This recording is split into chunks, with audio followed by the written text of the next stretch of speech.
Hello mga mommies, magandang umaga. Ayan, katatapos lang po ng New Year mga mommies at mga ating ko. Umay po ba ang lahat? So tara, magluluto tayo ng ulam na may sabaw.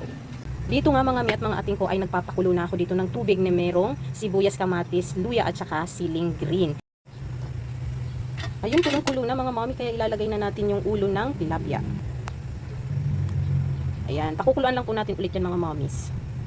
Kulong-kulo na nga yan mga mommy at maglalagay na nga rin po tayo dyan mga mi ng mga pampalasa katulad ng asin, magic sarap. Tapos ilalagay ko na yung okra. Ilubog natin yan para maluto at lumambot. Ilagay na natin yung lemon juice, dahon ng sibuyas, pampabango at pampalasa. Ilubog. Ilagay ang talbos ng kamote. Ilubog. Tikman ang sabaw kung okay na yung lasa. Mainit. Okay na, pati asim. Takpan at patayin ang apoy. Dahil luto na, tayo ay kumain na.